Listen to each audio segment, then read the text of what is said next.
अवगुण के कारण कोई हीरा है, कोई पत्थर है। सद्गुण अवगुण के कारण कोई हीरा है, कोई पत्थर है। धरती पर स्वर्ग बसा लेना, ओ मानव तुझ पर निर्भर है। सद्गुण अवगुण के कारण कोई हीरा है, कोई पत्थर है। सद्गुण अवगुण के कारण कोई हीरा है, कोई पत्थर है।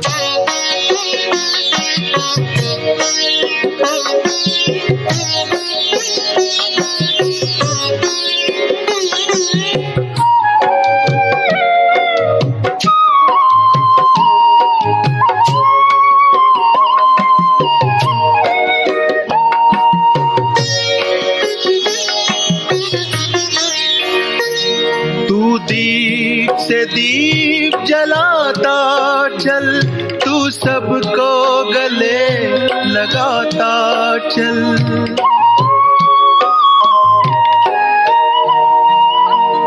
तू प्रेम एकता शांति सत्य सहयोग के रत्न लुटाता चल। गुण ही गुण भरे पड़े तुझ में, अंतर तेरा रत्नाकर है। सद्गुण अवगुण के कारण कोई हीरा है, कोई पत्थर है। सद्गुण अवगुण के कारण कोई हीरा है, कोई पत्थर है।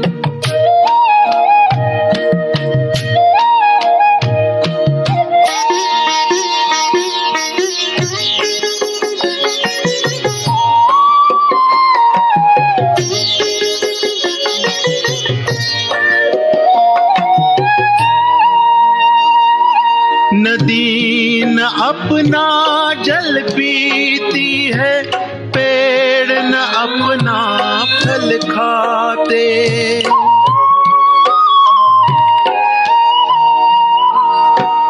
पर उपकार के लिए ही हम ये अनमोल जन्म पाते। जो पर दुख को अपना माने, वो मानव देव से बढ़कर है। सद्गुण अवगुण के कारण कोई हीरा है, कोई पत्थर है। सद्गुण अवगुण के कारण कोई हीरा है, कोई पत्थर है। धरती पर स्वर्ग बसा लेना, ओ मानव तुझ पर निर्भर है। सद्गुण अवगुण के कारण कोई हीरा है, कोई पत्थर है। सद्गुण अवगुण के कारण कोई हीरा है, कोई पत्थर है। कोई हीरा है, कोई पत्थर है। कोई हीरा है, कोई पत्थर है। ओम शांति। जब आत्मा देह धारण करती है तो श्वासें चलनी शुरू हो जाती हैं और मन भी संकल्प रचना शुरू कर देता है। एक एक श्वास, एक एक संकल्प जब बाह्य दुनिया से प्रभावित होता है तो आत्मा पर बाहर की चीजें, जिसे कहते हैं पर भाव, पराया भाव, हावी होने लगता है। पर यदि हर श्वास में, हर संकल्प में बाबा की याद है, बाबा के गुण, बाबा का ज्ञान समाहित है, तो आत्मा स्वधर्म में, निज गुणों में, ईश्वरीय शक्तियों में रम जाती है, शक्तिशाली बन जाती है। तो हर श्वास, हर संकल्प एक बाबा की याद में, एक बाबा की बात, एक बाबा के गुण, एक बाबा की शक्तियां हमारे जीवन में यदि समा जाए तो जीवन लौकिकता से ऊपर अलौकिक बन जाए। इस ब्राह्मण जीवन का हम संपूर्ण आनंद उठा पाए, है ना। और इस आनंद को उठाने का समय इसके बाद फिर कभी नहीं मिलेगा, है ना। तो अभी इसी संकल्प को बुद्धि में रखते हुए कि श्वासोश्वास हम बाबा की याद में अपने जीवन को सफल करते रहें, हम बाबा की मुरली सुनेंगे। आज है 27 सितंबर 2023। बाबा के महावाक्य हैं, मीठे बच्चे, कालों का काल आया है तुम सबको वापस ले जाने। तैयार है सभी? इसलिए याद से विकर्मों का बोझा खत्म करो, अपनी देह से मोह निकाल दो। क्या तैयारी करेंगे? याद से विकर्मों का बोझा खत्म करेंगे और देह से मोह निकालेंगे। प्रश्न है, भक्तों की कौन सी पुकार जब बाप सुन लेते हैं तो भक्त खुश होने के बजाय दुखी होने लगते हैं? बड़ा रमणीक प्रश्न है, उत्तर भी रमणीक है। भक्तों पर जब दुख आता है तब कहते हैं, हे भगवान मुझे इस दुख की दुनिया से ले चलो, मेरी इस पतित दुनिया में दरकार नहीं। लेकिन जब बाप पुकार सुन करके ले जाने के लिए आते हैं तब रोते हैं। वंडरफुल बात है ना।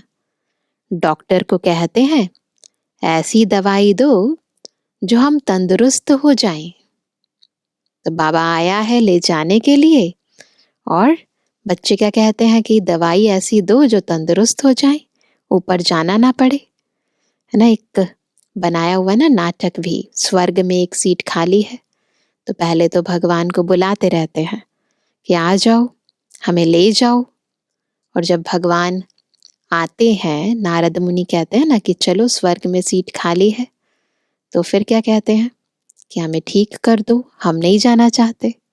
तो वंडर है ये दुनिया का। आज का गीत है, दूर देश का रहने वाला आया देश पर आए।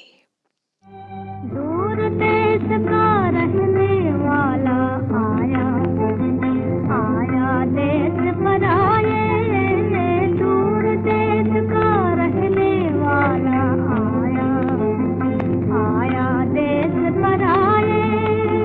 मन से मन की पूछ रहा है, मन से मन की पूछ रहा है, अपना भेद छुपाए।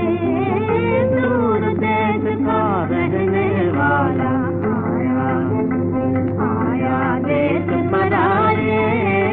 दूर देश का रहने वाला आया। देख उसे एक पेड़ से मैना बोली, देख उसे एक पेड़ से मैना बोली, क्या आओ आओ मुसाफिर बोलो अपनी बोली, मुसाफिर बोलो अपनी बोली। क्यों इतने घबराए, क्यों इतने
आया, आया देश पधारे, दूर देश का रहने वाला आया।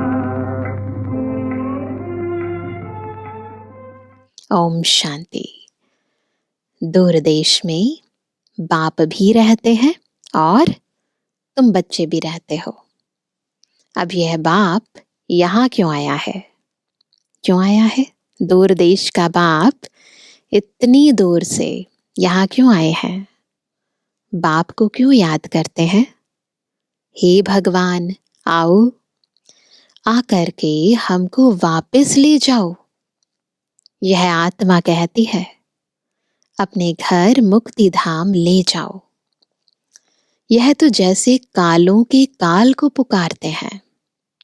भक्ति मार्ग में समझ नहीं है हम किसको पुकारते हैं कि हमको इस पतित दुनिया के संबंध से छुड़ाकर साथ ले चलो। हमको यहाँ रहने की दरकार नहीं है। और फिर कोई की आत्मा जब शरीर छोड़ती है तो कितने दुखी होते हैं, रोते पीटते हैं। एक तरफ तो बुलाते हैं, बाबा आकर के हमको यहाँ से ले जाओ। एक तरफ तो बुलाते हैं, इस शरीर से मुक्त करो। परंतु जब मुक्त करते हैं तो रोते चिल्लाते हैं। ऐसे ही होता है ना। भक्ति मार्ग में पुकारते हैं परंतु समझते नहीं है। बुलाते हैं, हे पतित पावन आओ, परंतु समझते नहीं है कि किसको बुला रहे हैं। कालों के काल को बुला रहे हैं। सावित्री सत्यवान की कहानी है। वह तो एक की आत्मा को ले जा रहे थे, परंतु सावित्री ले जाने नहीं दे रही थी। ऐसे कहानी बताते हैं ना कि सावित्री यमराज के पीछे पीछे जाने लगी, ले जाने नहीं दे रही थी। मनुष्य जब शरीर छोड़ते हैं तो शरीर में मोह होने के कारण आत्मा छोड़ना नहीं चाहती। डॉक्टर को कहते हैं, ऐसी दवाई दो जो हम तंदुरुस्त हो जाएं। ऐसे ही कहते हैं ना। शरीर को हम छोड़ना नहीं चाहते। साथ में फिर कहते, भगवान आओ, आकर हमको साथ ले जाओ। एक तरफ कहते हैं कि ले जाओ और दूसरी तरफ डॉक्टर को कहते हैं हमें तंदुरुस्त कर दो। वंडरफुल बात है ना, है ना। अभी तुम खुशी से चलते हो, सब रेडी चलने के लिए। मनुष्यों का तो दुनिया में मित्र संबंधियों आदि में मोह है। हमारा है चेक करना। अब पूछते हैं, क्या तुमको मित्र संबंधियों आदि से छुड़ाऊं? है ना। दुखी है, परेशान है तो बाबा पूछते हैं, क्या उनसे छुड़ाऊं? ले तो जाऊं, फिर तुम इन संबंधियों की याद छोड़ो। बाबा तो ले जाएंगे, परंतु पहले मन बुद्धि से उनको छोड़ना पड़ेगा ना। अंतकाल अगर बच्चों आदि को सिमरेंगे तो क्या होगा? तो फिर ऐसा जन्म मिल जाएगा। जैसी अंतमति होगी वैसी गति होगी। बाबा कहते हैं, तुम आत्माओं को इस शरीर से अलग कर मैं ले जाऊंगा। फिर तुमको मित्र संबंधियों आदि की याद तो नहीं पड़ेगी। पूछ रहे हैं बाबा, मैं तो ले जाऊंगा, आप सबको मित्र संबंधियों की याद तो नहीं पड़ेगी। पिछाड़ी में एक बाप को ही याद करना है। यह है मुख्य अभ्यास। किसी की याद ना आए, बस एक बाबा की याद। तो बाबा कहते हैं, पुनर्जन्म में तो फिर यहाँ आना नहीं है, इसलिए देह सहित सबको भूलते जाओ। दूसरों की तो बात ही छोड़ो, इस देह को भी भूलते जाओ। मुझ एक बाप को याद करो। जब तक तुम पवित्र नहीं बनेंगे तब तक तुमको ले नहीं जा सकता हूँ। अब मैं तुम आत्माओं को ले जाने आया हूँ, परंतु तुम्हारे ऊपर विकर्मों का बहुत बोझा है। यह आत्माओं से बात कर रहे हैं। विकर्मों का बोझा ऐसे दिखाई थोड़ा ना दे रहा है, आत्मा के ऊपर है। बाबा आत्माओं को देख रहे हैं, ले तो जाएं, पर इतना बोझ जो उठाया है इसका क्या करना है। बाप परम धाम से आए हैं, पराये देश में। अपना देश स्वर्ग जो स्थापन करते हैं उसमें तो उनको आना नहीं है। बाबा पराये देश ही आते हैं, अपने देश में नहीं आते हैं। यहाँ तुम दुखी होकर बुलाते हो। मुझे तो एक ही समय आकर सभी आत्माओं को वापस ले जाना है। चाहे खुशी से चलो, चाहे नाराजगी से चलो, जाना तो पड़ेगा। चलना है जरूर। बेहद का बाप कालों का काल आत्माओं को वापस ले जाते हैं। गोया सभी मनुष्यों का विनाश करने आते हैं। ले जाना यानी सबका विनाश। पति पत्नी होते हैं, पत्नी का पति मर जाए तो कितना रोती है, कितना रोती है। अभी कहते हैं हमको ले चलो, हमें कुछ नहीं चाहिए, परंतु तुम पतितों को तो ले जा नहीं सकते, इसलिए पावन बनाने आया हूं। पावन तब बनेंगे जब अपने को अशरीरी समझेंगे। तो पावन बनने की पहली कंडीशन क्या है? अशरीरी समझना। देह सहित देह के सब संबंध भूलेंगे। मुझ एक बाप को याद करेंगे तो तुम्हारे विकर्म विनाश होंगे।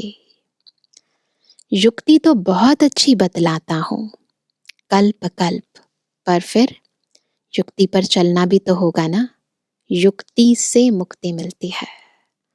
तुम जानते हो यह सब शरीर खाक हो जाएंगे। होलिका होती है तो उसमें धागा जलता नहीं है, आत्मा जलती थोड़ी ना है, तो आत्मा भी जलती नहीं। बाकी इस भंभोर को आग लगनी है।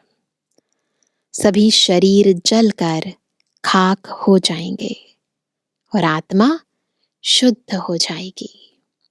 सुन रहे हैं सभी, परंतु इसको यदि हम अपने सामने देखें, चित्रित करें, मन बुद्धि से देखें, तो हम उस चीज का अनुभव भी कर सकते हैं कि ये शरीर जलकर खाक हो जाएंगे, परंतु मैं आत्मा अजर अमर अविनाशी बिल्कुल पवित्र शुद्ध हो जाऊंगी।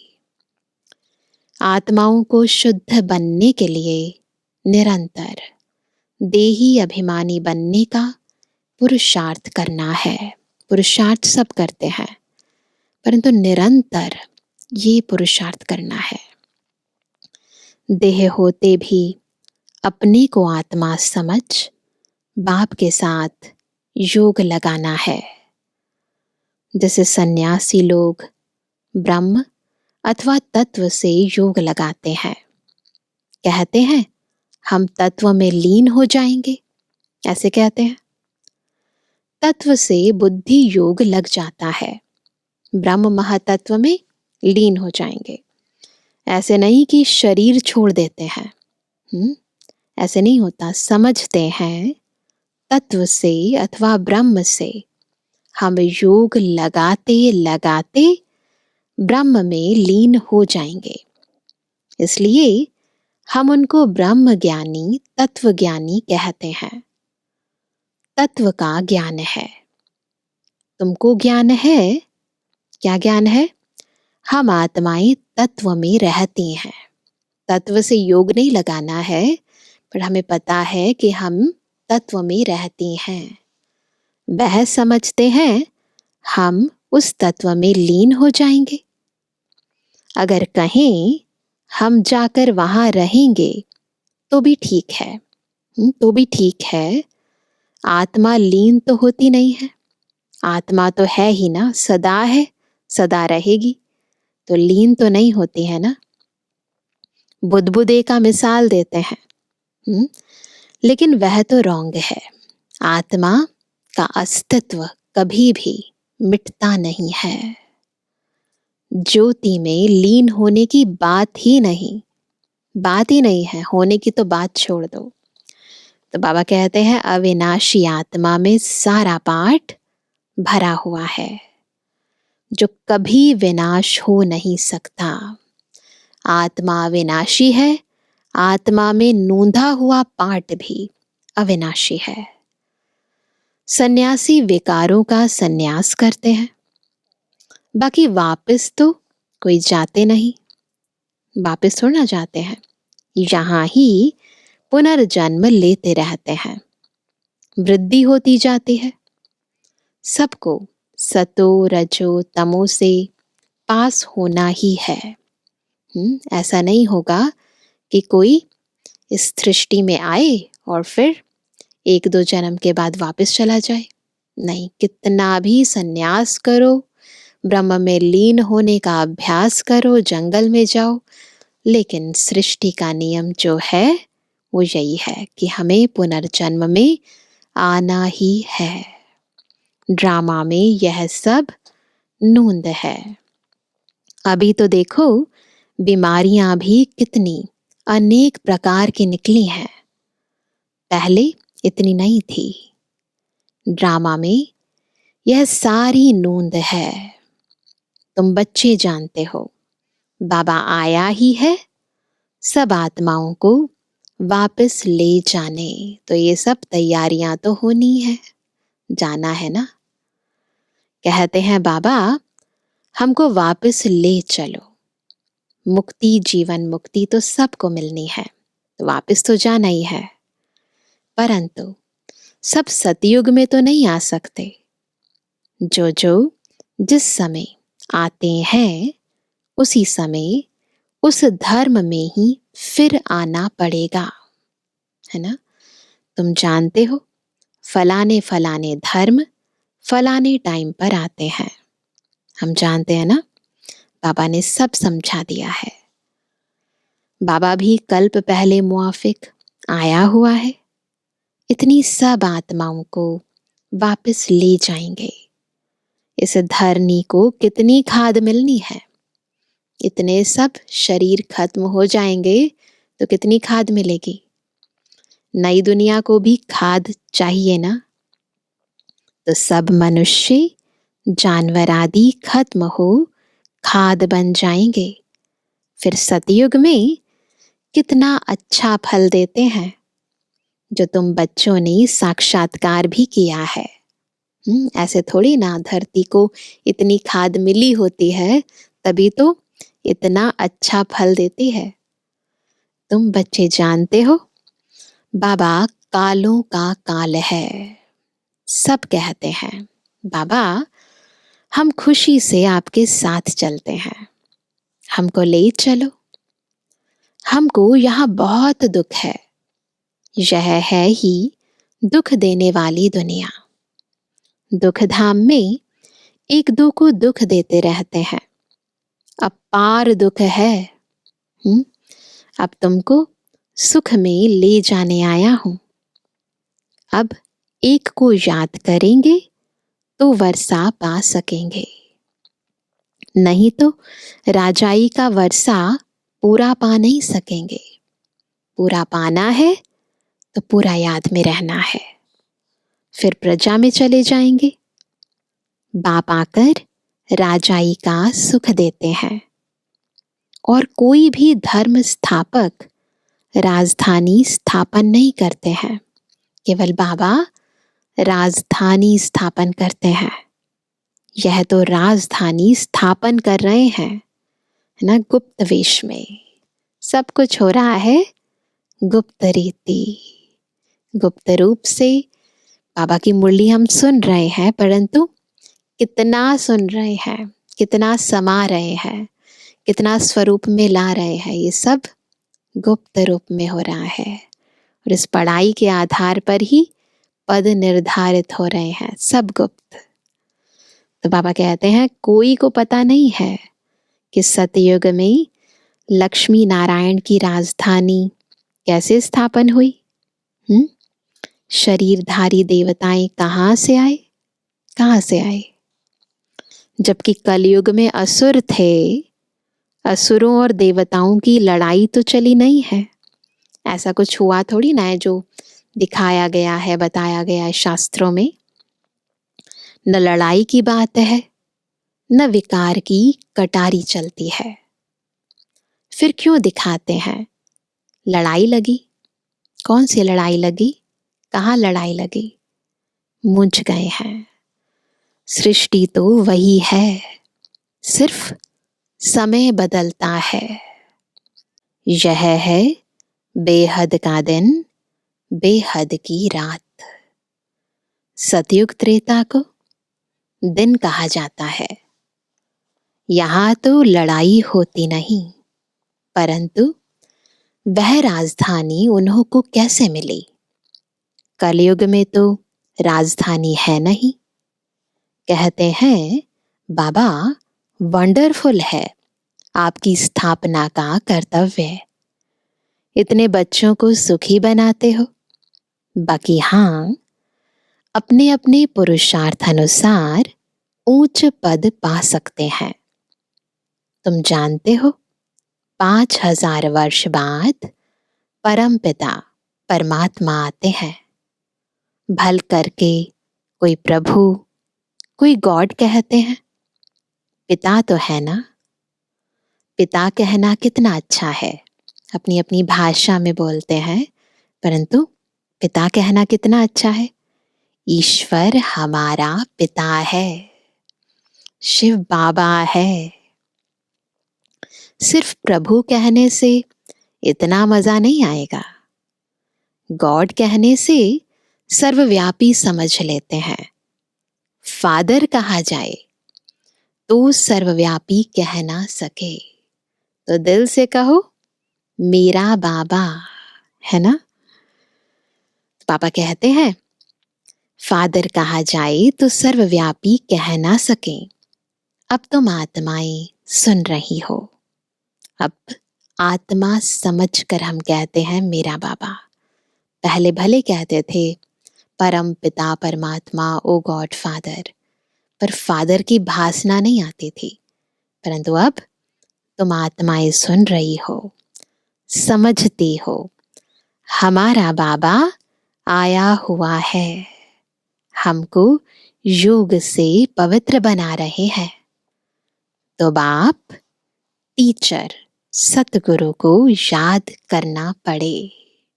यहाँ बच्चों को भासना आती है सम्मुख रहने से। मधुबन में आते हैं तो सबको बाबा की भासना आती है। हम तो आत्मा है, इस शरीर से पाठ बजाते हैं। बाबा हमको लेने आए हैं, हम पुरुषार्थ करते हैं, बाबा से योग लगाएं। बाबा को याद करते करते बाबा के पास चले जाएंगे। कोई सन्यासी जो बहुत उत्तम होते हैं, तो वह भी ऐसे बैठे बैठे शरीर छोड़ देते हैं। पहले से ही शरीर से अलग आत्मिक स्थिति का अभ्यास करते हैं। समझते हैं हम आत्मा जाकर ब्रह्म में लीन हो जाएंगी। उन्हें ज्ञान तो नहीं है कि परमात्मा कौन है और क्या होता है हमारा, परंतु इतना जानते हैं कि हमें ब्रह्म में लीन होना है।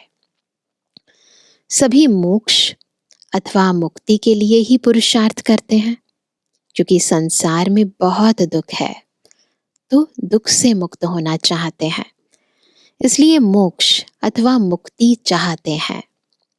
उन्हों को यह मालूम नहीं रहता कि दुनिया का चक्र फिरना है, मुक्ति नहीं मिल सकती।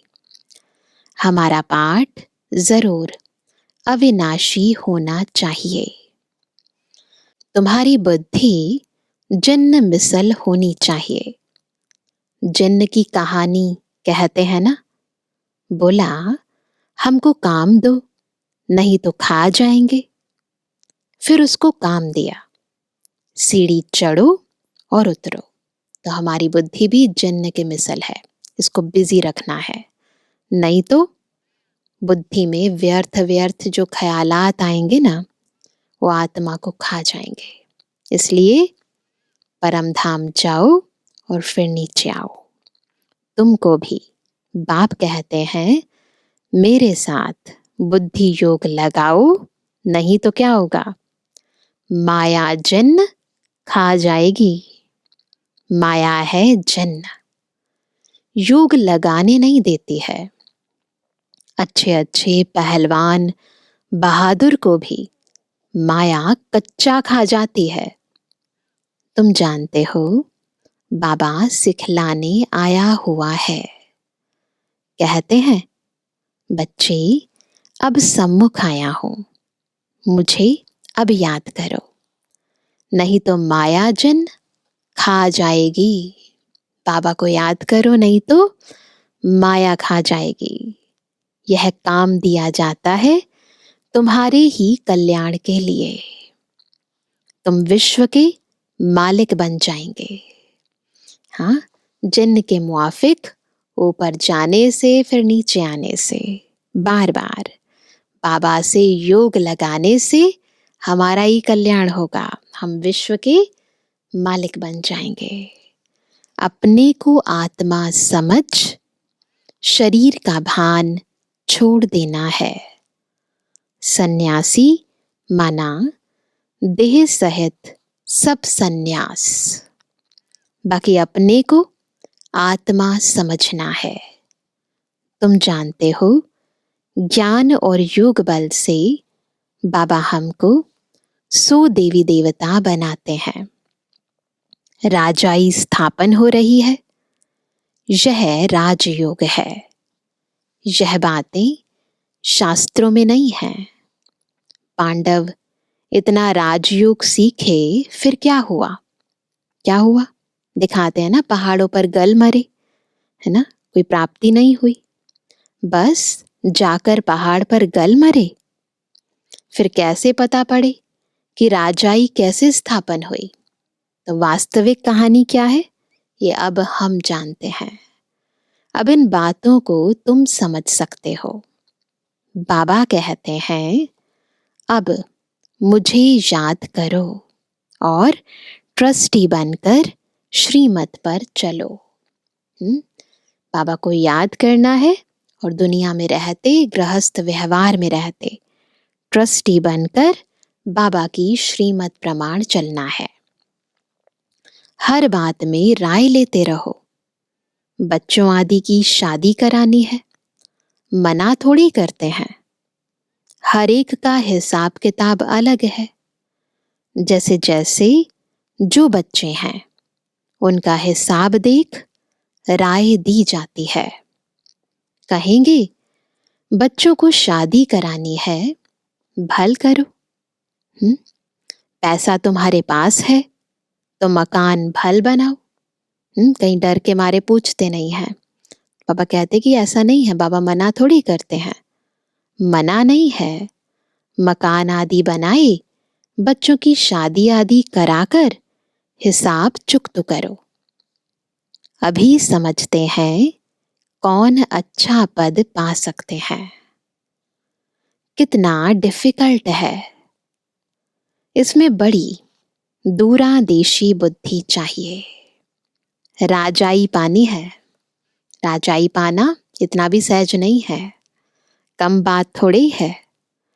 जब तक काम खलास हो जाए, बच्चों आदि का हिसाब चुकतो कर छुट्टी करो।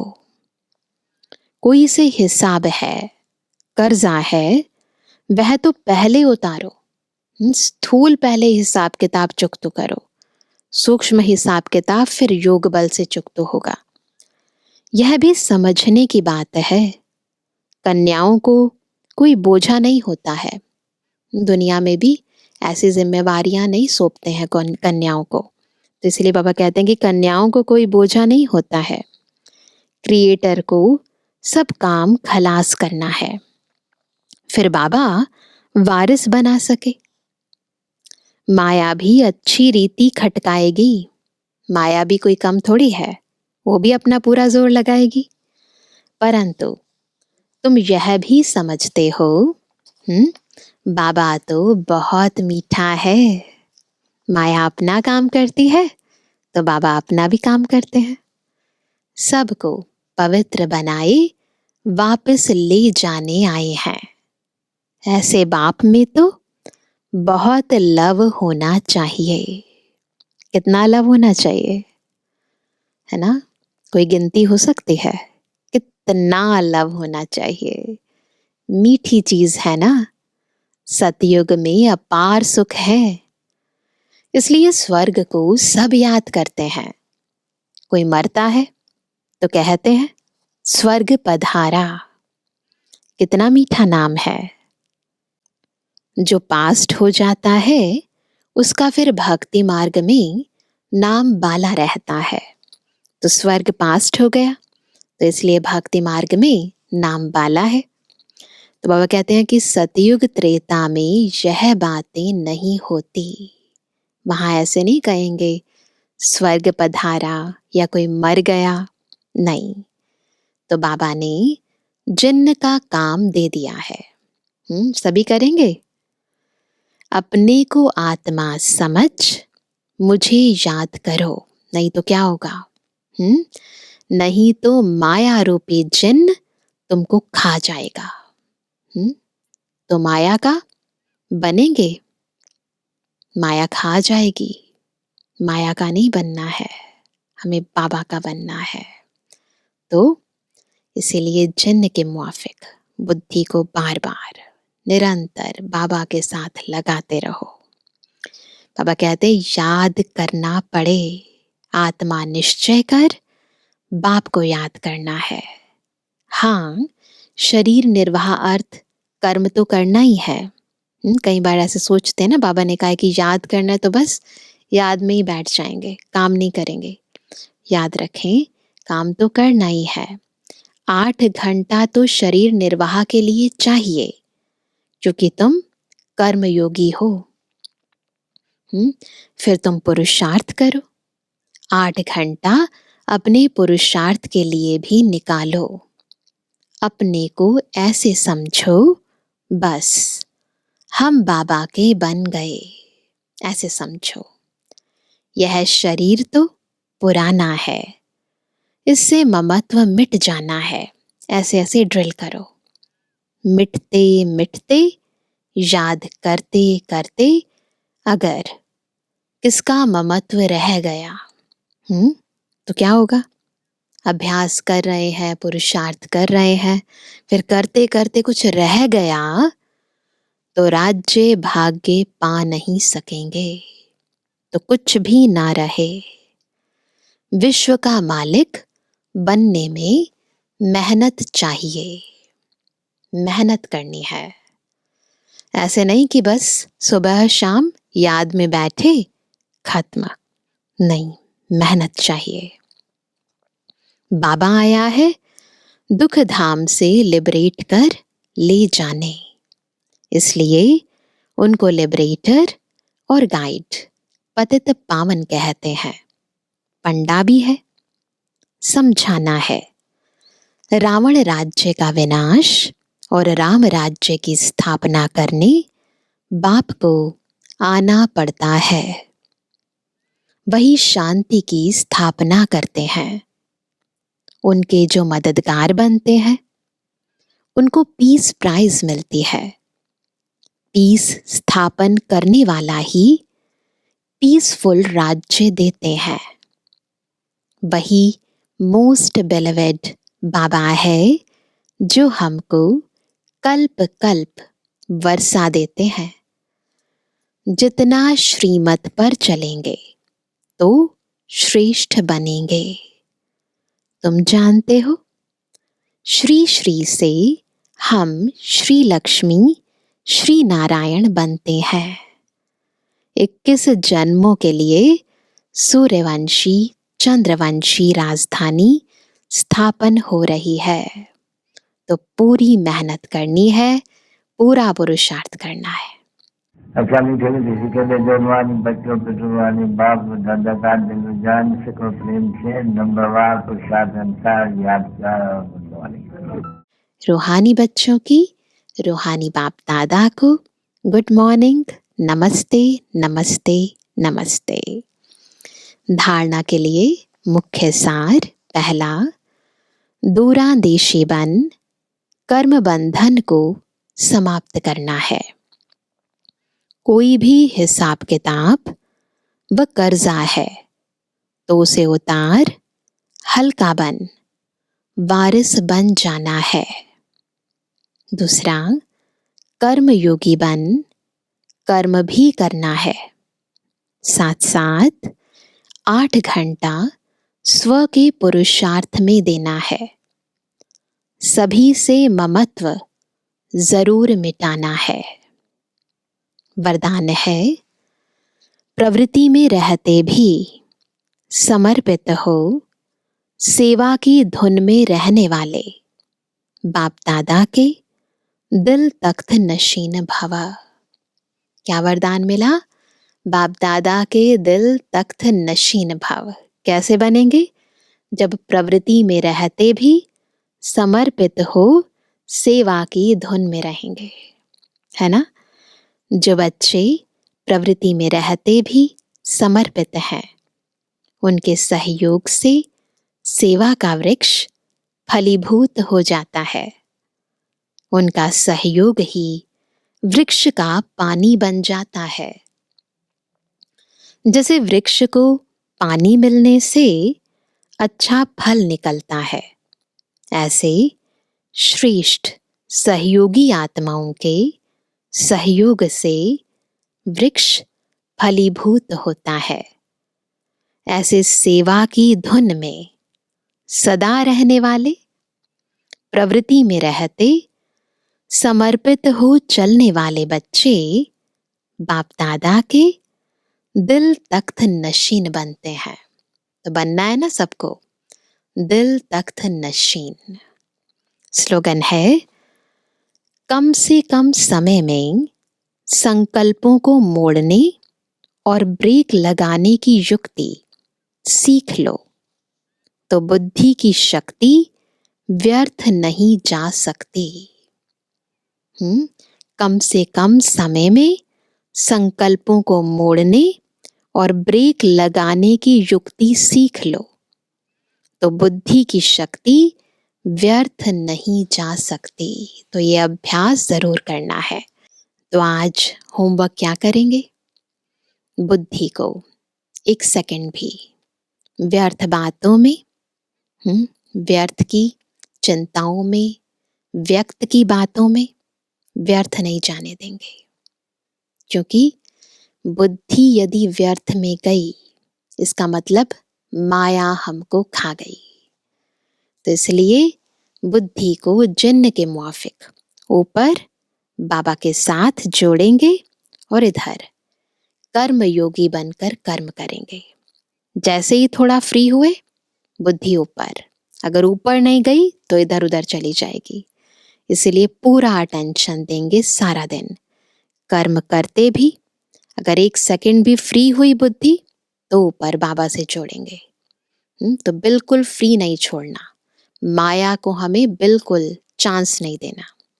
1-2 दिन भी यदि ये प्रैक्टिस करेंगे ना, तो बस फिर निरंतर याद में रहने की हमें आदत हो जाएगी। ठीक है ना। तो आज बार बार हर काम करते बुद्धि को बाबा से जोड़े रखेंगे। अच्छा, ओम शांति।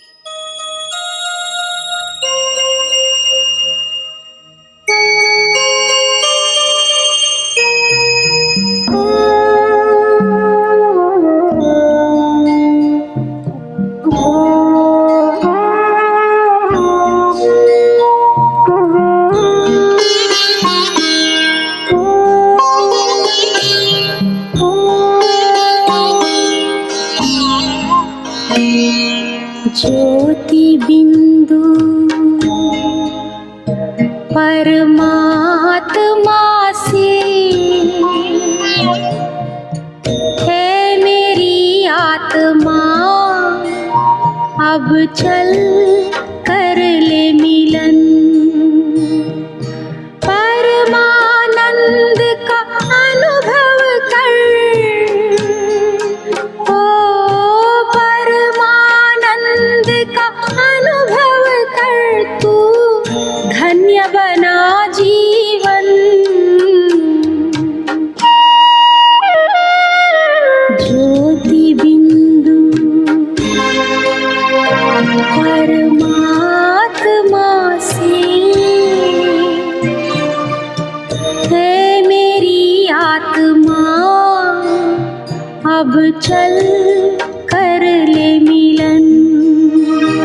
अब चल कर ले मिलन, अब चल कर ले मिलन।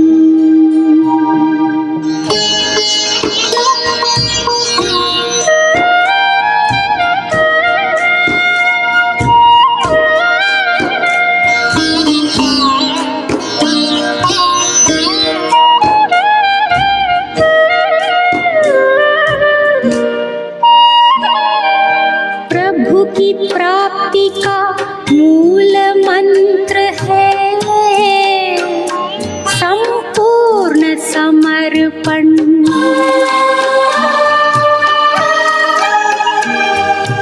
है आत्मा चल प्रभु को सौंप दे, तू सारा जीवन। ओ देख प्रभु तेरे निकट विराजे, ओ देख प्रभु तेरे निकट विराजे, कर ले अभिवादन। ज्योति बिंदु